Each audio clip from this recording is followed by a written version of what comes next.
This morning, in the few short moments that I have, I want to share with you a message entitled, Go Down Without a Fight. Go down without a fight. You may have been told in your lifetime, you got to go down with a fight. If you're going to go down, you go down swinging. I'm telling you the opposite this morning. Maybe that's true in the physical realm. You know what I'm saying? Maybe it's like that sixth grade fight that you almost got into where it was just two boys like, you gonna do something? What? The moment that first punch is thrown, you better turn the other cheek. Or don't go down without a fight. But this morning I'm telling you to go down without a fight. You don't need to fight. Have you ever played the game Simon Says? Anybody like that game? I hate that game. Anybody like it? It's okay, you can admit it. Like, who is Simon and why do we got to do what he says? And then when Simon doesn't say to do something, who is it that's saying it? I don't like it because I don't like being told what to do. You know what I'm saying? But the funny thing is that when Simon is you, when you are telling you what to do, you're really good at listening to you. Why? Because I want to do what I want to do. Simon says, buy that. I think so. Alicia says, do that. Okay. Simon says, I'll tell you a story about a man named Simon. In Acts chapter 10, we find the account of Peter, who used to be called Simon. And this is the account of the gospel breaking its way out of Judaism and the Jewish people and into the Gentile culture, which is you and me. Maybe you didn't know this, but you're a Gentile. Look at your neighbor and say, I thought you were a Gentile. You look like a Gentile. How could you tell? Because I don't have one of those little Jewish things on my head. That's how I could tell you're not Jewish. Now, Gentile in those days, we know that God had a special covenant with his people, the Jews. The Jewish people were God's people. Jesus was born into that. And God had this special covenant with his people. Everyone else outside of that, including a man named Cornelius, they were outside of the original covenant that God had set up with man. And we find in this story, there's a man named Cornelius, and the Bible says he was a devout man and he prayed to God. He was outside of the covenant, yet he was praying to God.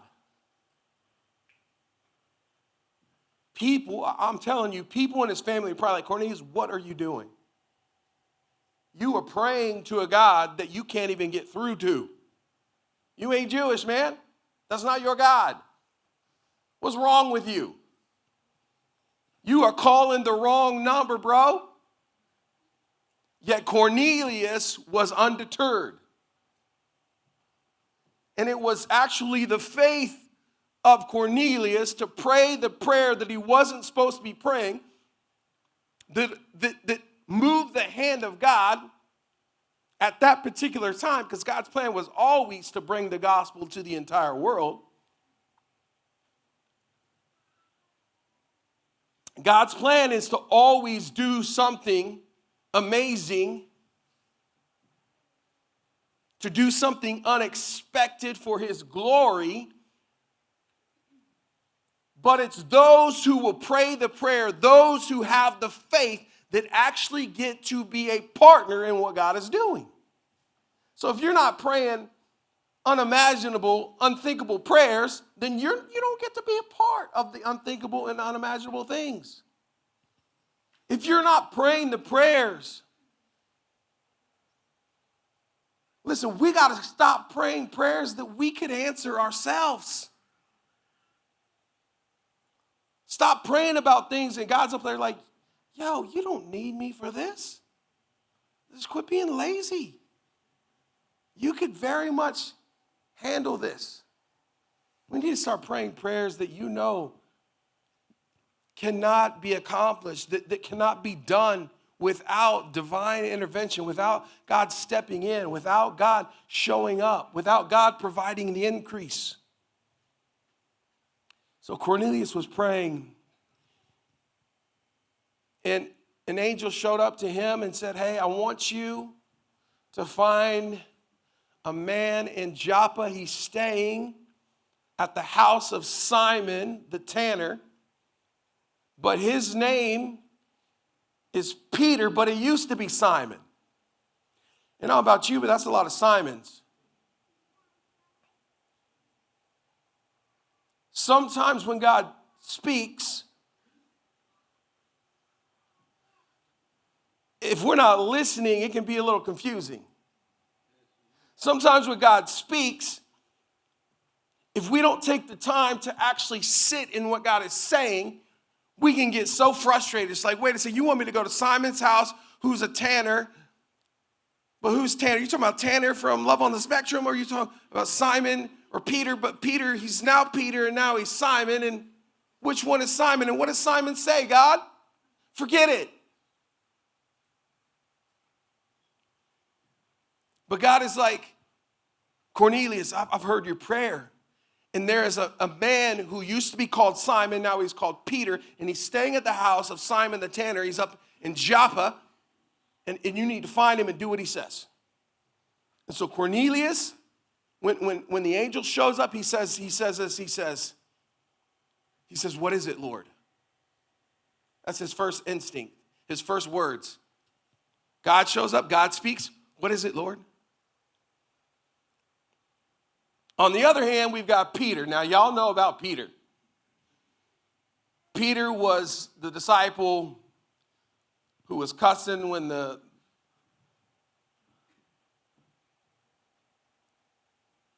rooster crowed. He was cutting people's ears off. He was rambunctious. He was rowdy. But guess what? God still used him. He wasn't perfect. In Acts chapter 10 and verse 9, following Cornelius hearing from an angel and heading off or sending off two of the members of his household and one soldier to go find this Simon, who's now called Peter, we find in verse 9, it says, about noon the following day, as they were on their journey and approaching the city, Peter went up on the roof to pray. He became hungry and wanted something to eat. And while the meal was being prepared, he fell into a trance. Some of y'all are going to do that today.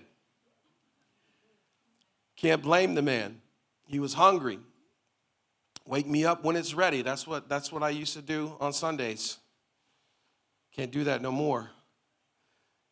Verse 11, he saw heaven open and something like a large sheet being let down to the earth by its four corners. It contained all kinds of four-footed animals as well as reptiles and birds. And then a voice told him, get up, Peter, kill and eat. Now, if you don't know anything about the Jewish culture, that right there was like a nightmare. Because you're talking about reptiles and birds and four-footed creatures. And in the Jewish culture, you did not eat anything that was not kosher. And all of those things ain't kosher. And if you're a committed Jew, you are committed to that. And so for God to show up and say, hey, check this out. Get up, Peter, kill and eat. That is really, really messing with his religion. Verse 14, notice Peter's response. It's a lot different from Cornelius's. Cornelius, it says, what is it, Lord? I've been praying. What is it? What you got? Peter says, surely not. Come on now. I've never eaten anything impure or unclean. Then the voice spoke to him a second time. Do not call anything impure that God has made clean. This happened 3 times. Peter was hard-headed. God had to show him the thing 3 times. Yeah, that's what I said, Peter. No, quit arguing. Peter, shut up, Peter. Here it is again. Yes, I'm sure, Peter. Look at the vision. 3 times, and then it was taken back to heaven. While Peter was wondering about the meaning of the vision, the men sent by Cornelius found out where Simon's house was and stopped at the gate. They called out, asking if Simon, who was known as Peter, was staying there. While Peter was still thinking about the vision, look at him, he's still thinking about the vision. I don't know about you, but if God showed up while I'm sitting there in a trance waiting for some lunch, if God shows up and I see this vision, he's never done that, so I can't really say what I would do. But Peter is still after 3 times being shown, he's still thinking about the vision.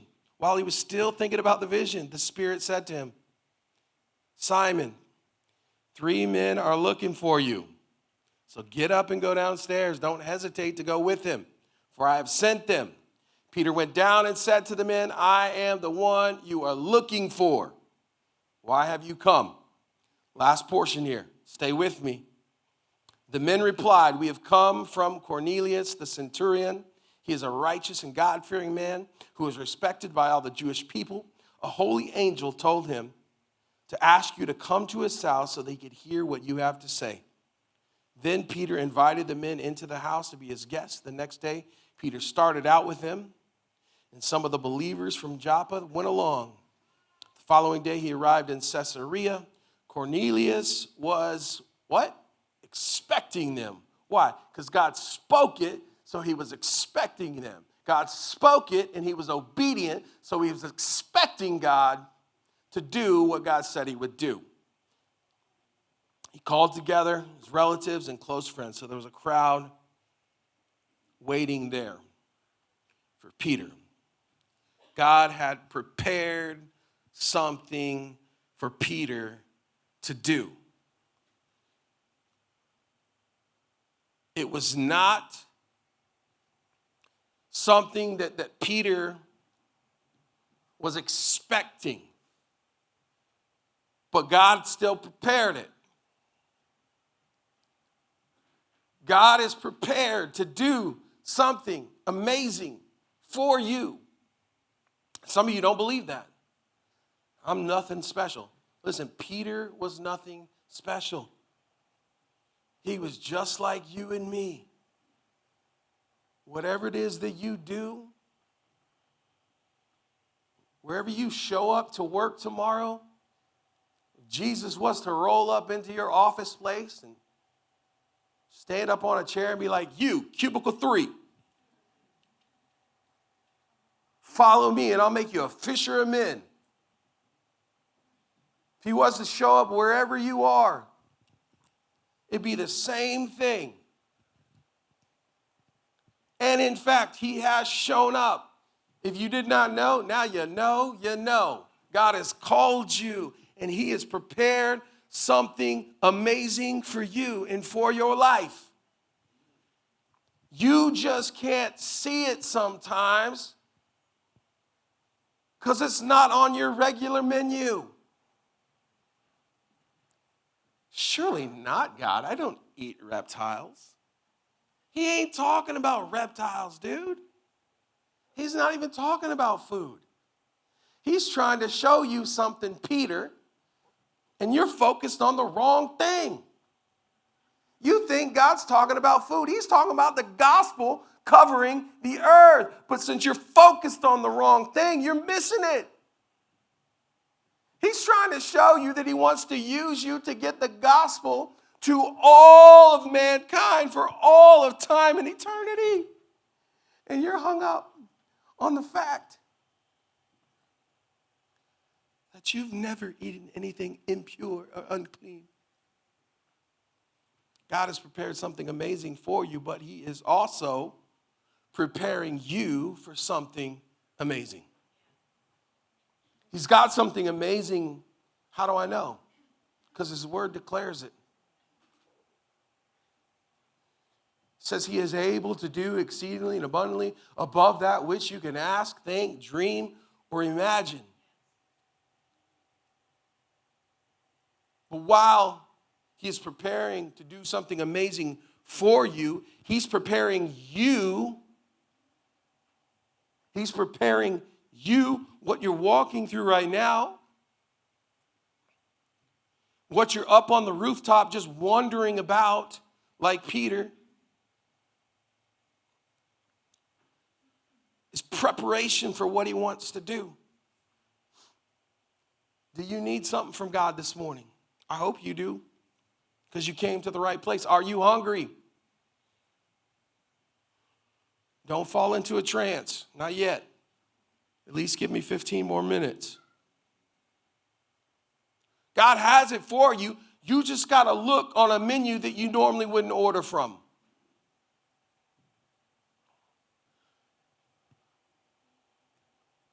My daughter, Mia, is notorious, and I love her for this, for ordering off the kids' menu. I love her for that. I hope that she continues to order off the kids' menu until she is 33. For my sake and for her husband's sake. Because my daughter, Bella, has what we call ojos grandes. And that means that she thinks that she can eat a lot more. You know what I'm saying? You ain't no big bag girl. You can't handle it. Because half of her plate, her $24 slab of ribs, is still sitting on the plate when she's done. Listen, sometimes, Bella, you got to experiment on the kids' menu, and sometimes, Mia, you got to go for a Big Mac meal. Some of you are like, what are you talking about? I don't even know. I just copied what the kids say. You know what I'm saying? The bottom line is that if you want to step into the amazing things that God has prepared for you to do, you've got to be willing to step out of the comforts. You've got to be willing to look at the unconventional ways in which God uses his people to accomplish his will. And when you understand that in all of it is for his glory alone. His glory alone. When you realize that, when you get a revelation that everything that God has prepared for me to do is for his glory alone. I don't care about the credit. I don't care what he asked me to do, where he asked me to go. I don't care if anybody values what I don't care if anybody cheers for me. I don't care if I get the accolades. I don't care. I'm just doing it for his glory alone. When you get that revelation, you will start to see amazing things. God use you to do amazing things for his glory. Verse 9, about noon the following day, it says they were on their journey. Peter went up on the roof to pray. See, sometimes you got to pray your way through things you can't figure out. You got to learn how to prepare yourself for what God has prepared for you. Peter he's up on that roof praying. It says about noon, and noon was not a typical time in the Jewish culture to pray. It was 3. So this is just Peter like, whoo, I need to go pray, y'all. And so he's up there. What is he praying about? There is a lot of pressure on Peter. I heard a pastor say once, he said, pressure bust a pipe. when there is pressure and there's pressure and you don't take it to God, you know what happens when a pipe busts in your house? It can shut your house down. I remember when we were a little bit younger in our days, Asher was probably, this has nothing to do with Asher, I'm just using you for reference. I've already got Bella and Mia worked in, I got Judah here in a little while. But Asher was probably 9 or 10, and he had a buddy named, we'll keep him unnamed, but we were leaving the house, I think, to go to church. Not Ray, it was not Ray, this was before Ray. We were leaving the house, and he had spent the night, and we're walking out. He said, hold on, I got to go to the bathroom. And he ran upstairs to go to the bathroom. And we left the house and went to church. And when we came home, our entire downstairs was flooded because he had to go. You know what I'm saying? And pipes, pressure can bust a pipe, and a pipe busts in your house, it can ruin your entire, I mean, we had to have that thing gutted, and we got new floors out of it, which was great, but the bottom line is Peter is up there praying. There's pressure on Peter, pressure. How am I going to take this gospel? How am I going to do what God asked me to do? To this city, and this city, and this city, and this city. And you got pressure. How many of you guys feeling some pressure right now in your life? You got some pressure on you. What's the next move? How am I going to get there? How am I going to make it? How are we going to survive this? We got the kid. Now what do we do with the kid? Thank you, Lord. I got the job, but now how am I going to manage this schedule? Because I don't have the time that I used to have with my family. I got more money, but I don't got more time. So now how am I going to maximize the time that I do have since I don't have that anymore? We got pressure. Peter's up there and he's praying. He's praying about his purpose, and God shows him a blanket. You ever been doing that? You're just praying about something, and then God shows you something random. You're like, what does that got to do with what I'm talking about, God? God is using something unconventional to show Peter a glimpse into his future and the purpose that he had for his future. And sometimes we can look at what God shows us, much like Peter. No, God, certainly not. We do the same thing. Like that can't be. That's not possible. I can't do that. There's no way that I can. You can't. You can't do it.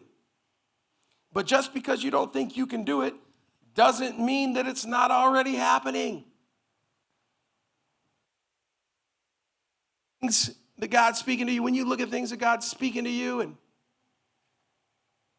you're like, wait a second, how do you know God's speaking to you? Is it God's audible voice? God can do that if he wants to, but God is so big and so great that he doesn't need sound waves to penetrate your eardrums. He can speak to your inner man, inner woman without even uttering a word, and you know that it's God.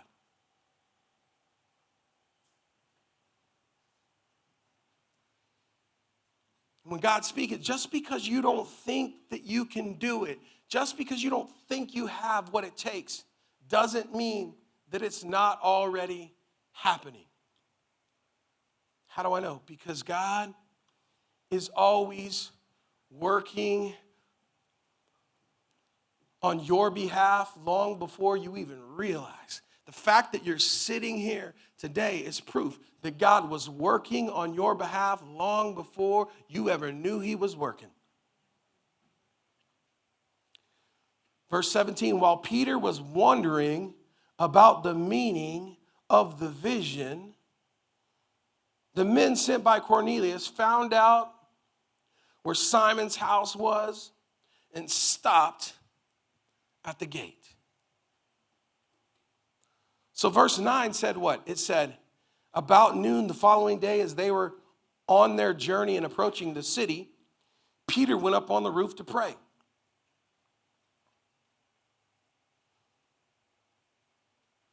They were on their journey. Who was on their journey? Peter? No, it ain't talking about Peter. He's talking about the men that Cornelius had sent.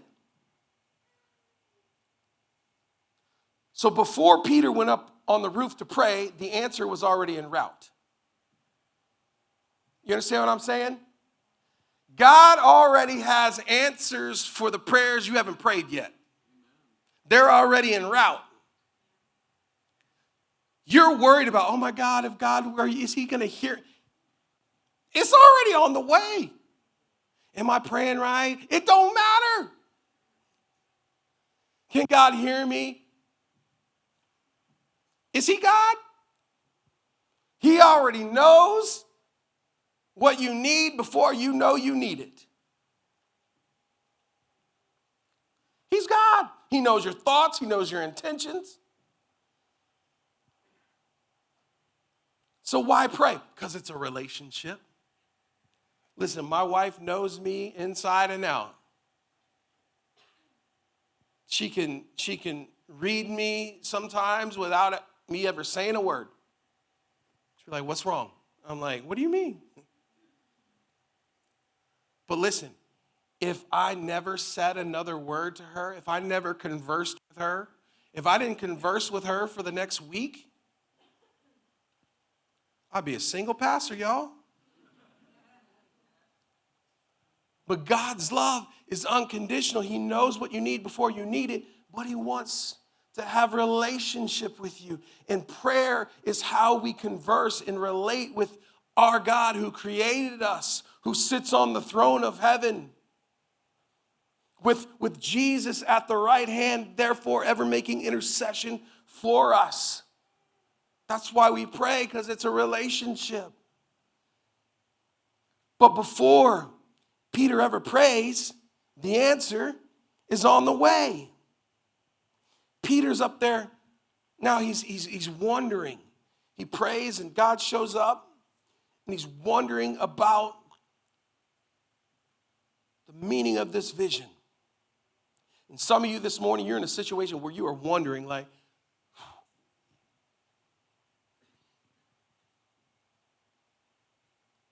what does this have to do with anything, God? Why you show me a blanket with animals on it? I'm going through a divorce. God, what are you trying to show me? What does this have to do with my kids who won't talk to me? What does this have to do with this relationship that needs restoration? What does this have to do? And while you're wondering, the answer is at the gate.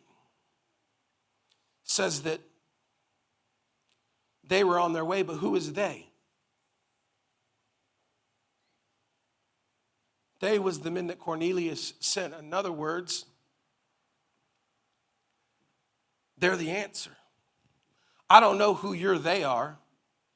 Your they might be people in your life that you need to support and encourage you. Your they might be healing in your body that you've been praying and believing God for. Your they might be something unthinkable, unimaginable.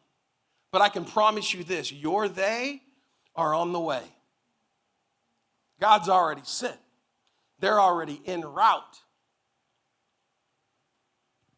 You might just be looking in the wrong places because you're listening to the wrong voice. So we have in this situation, there's 3 men at the gate, 2 of Cornelius' household servants and a soldier. They have found the house that they're supposed to be at, and they're at the gate. Peter's up on the roof praying. So there's 3 men at the gate, and there's 2 men on the roof. We know who the 3 men at the gate are. Who are the 2 men on the roof? Peter and the correct answer normally is Jesus, but that's not true. Peter's on the roof, and who else is on the roof? The man formerly named Simon. There's Simon and Peter. Not Simon the tanner, not the owner of the house. It's Simon and Peter. It's your flesh and who you are in Christ. It's Simon, everything that Peter used to be, and it's Peter, everything that God has called him to be. How do I know that? Because you find in the text that God refers to him as Simon and then as Peter. So while Peter was wondering about the meaning of the vision, the men sent Cornelius, found out where Simon's house. They stopped at the gate. They called out asking if Simon, who was known as Peter, was staying there. Now, Simon on that roof is looking at what God is speaking, and he's going, I can't eat that. No, God, I can't do that. It's me. It's me. It's Simon. Simon represents the part of us that is stuck in traditions. It represents the part of us that has limited experience and resources. Simon represents the part of us that perceives things a certain way, who's stuck in our ways of thinking. Peter was stuck to tradition. He was talking about food, but what about for those things in our life that we're stuck to that are a lot less mentionable than our dietary requirements? What if for you it's a sin that's so deep and dark that's buried itself within you? What if it's a chronic emotional state that just hangs over you? People tell you just get over it, but it's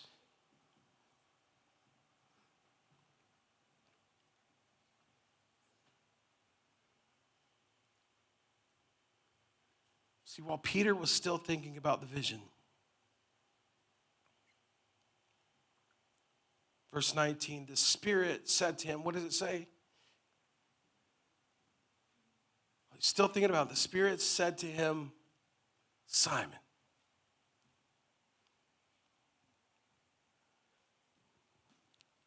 The Spirit always speaks to your flesh first. It says, be obedient. Why did he not say Peter? He's now known as Peter. Why is the Spirit speaking and calling him by his former name?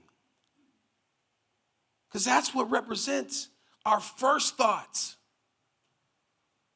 When God asks us to do something, when somebody cuts us off on the highway, what's the first thing you want to do? God bless you. Have a beautiful day. God, I hope somebody buys your lunch. That's not the first thing you want to do. When somebody comes at you, when you feel attacked, what's the first thing you want to do? You want to fight back. I ain't going down without a fight. That's why the Spirit has to speak to Simon. Surrender. It's okay. Don't call anything impure that I have made clean, Simon. Why is that important? Because new minds make new moves. We are transformed by what? The renewing of our minds. It's then and only then that we are able to test and approve that which is the will of God for our lives. If you don't have the mind of Christ, if your mind isn't submitted to the Spirit, then you can't know what the will of God. You can't know the purpose. You will miss it. You'll be there like Simon going, no, surely not, God. I've never eaten anything impure or unclean. That's not on my menu, God. No, I'm not going to try Brussels sprouts. See, you need the Spirit to speak to your Simon. So that when you go downstairs, Peter shows up. Because look at what happens. Look what happens. The Spirit says to him, he says, there's 3 men looking for you. God sent them. Go downstairs. Don't hesitate. Don't think about it. Don't run it over in your mind. Just go. But see, the Spirit, you've got to be obedient to the Spirit so it can speak to those places in your heart and your life that you get stuck to. And when things get scary, you tend to hide. And when things get uncomfortable, you tend to try and numb it out. And when things get too intimate, you withdraw. God is saying you're missing the best parts of life and the best parts of what I want to do because you're not thinking with a renewed mind. God says there's a new way to do things. Some of us, we have to stop judging God's capacity by our 8th grade calculators. Remember those TSI calculators they made you get? Or maybe they're 9th grade, I don't remember. I never used it. But it was supposed to be required for math class. And some of y'all figuratively pull out those calculators every time God speaks something to you to try and compute and see if it adds up. But you got to quit judging God's capacity on those.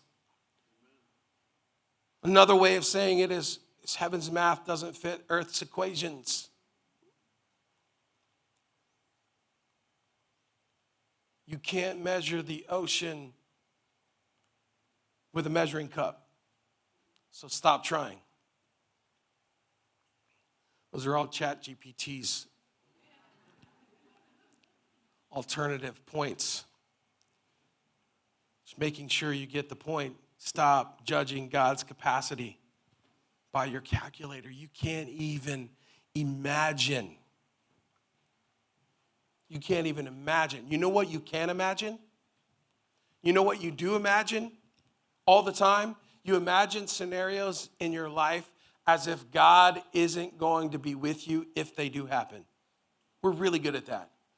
Oh man, what if this happens? Yet his word says, no mind has seen, no ear has conceived, no eye has seen, no ear has heard. We can't even conceive what God has prepared for us. But we're really good at imagining scenarios without God. How about we start imagining scenarios as if God is with us and for us, that he will never leave us. Thank you.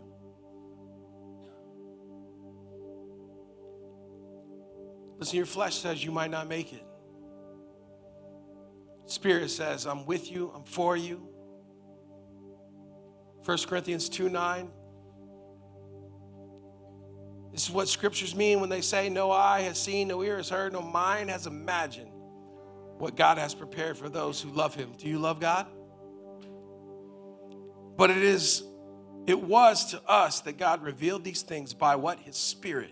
For his Spirit searches out everything and shows us God's deep secrets. Verse 21, Peter went down and said to the men, I'm the one. I'm the one. I might not feel like the one. I don't understand all this. I don't know what God's trying to do. I'm really interested in trying some bacon, but he said, I'm the one you're looking for. Peter was obedient. The Spirit said, go downstairs. Don't hesitate. Don't think about it. Just go. God sent him. Go. And Peter went down without a fight. And because he went down without a fight, you and me are sitting in this church today. Because he submitted to the Spirit of God and said, okay, I don't understand it. I don't have to understand it, but I'm going to go. Because God said go. He got to be a part of. What would have happened if he would have fought? What would have happened if he let Simon, the flesh went out? What would have happened? The gospel wouldn't have come. No, the gospel still would have come, but Peter wouldn't have got to be a part of it. God would have chose somebody else. How many times in our lives has God had to use somebody else because we were unwilling? Because our flesh was like, I can't, it's not me, that's not me, I can't do it. No, God, I can't eat that, I can't do that, I'm not capable. And God is like, you're not, but I am, and I'm calling you to it. And I don't call the equip, I equip the called. And I'm calling you. And we miss the boat because we're just like, no, not me. And we send Simon downstairs instead of Peter. And see, if Simon would have walked down those stairs, he would have been like, Gentiles, away from me. I don't associate with Gentiles. You are unclean and impure and unholy. Away from me. But no, he invites them in. And then he leaves with them to go to the house of Cornelius.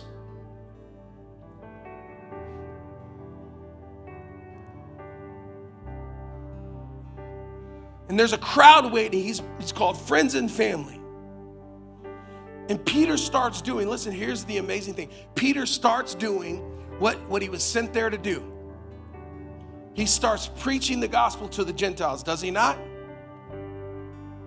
And what happens? The Spirit shows up. Peter's like, I'm gonna go, I'm gonna do it. I don't get it, but God's got it. Some of you need to take on that mantra. I don't get it, but God's got it. I'm just going to show up and do what God's called me to do. I'm gonna be a yes man to God. Yes, I will. Yes, I will go. And see, Peter shows up and there's a crowd of people and he starts preaching the gospel. And all of a sudden, in the middle of Peter doing what he was sent to do, God says, thank you, Peter. I appreciate your obedience. You passed the test. Now just shut up and let me do. You ain't got to do it. You ain't got to do it. I needed you to have the obedience and the faith to step out knowing that if you had to do it, I would empower you to do it. But now that you're here, let me just take over. Some of you are so scared to do what God's called you to do because you're afraid that you can't do it. But if you would just step into it, you would realize that you ain't got to do it because God's going to do it.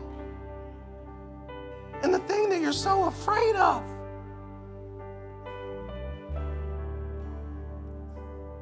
God shows up and it says that the Spirit fell in power. And the entire house was saved and filled with the Holy Spirit. And the gospel started rippling through generations, and you and me are sitting here today. Because Peter went down those stairs, not Simon. So here's my challenge for you this week, is when the Lord sends something into your life this week, in your moments of wondering, in your prayerful moments, in your confused moments, when God shows up in those moments, those mountaintop, those rooftop moments, check the gate. Because I'll bet that the answer is waiting at the gate. And my prayer is that you don't send Simon into a Peter situation. That when God shows up at the gate, like Cornelius, you say, what is it, Lord? I got this. I don't get it, but I know you got it.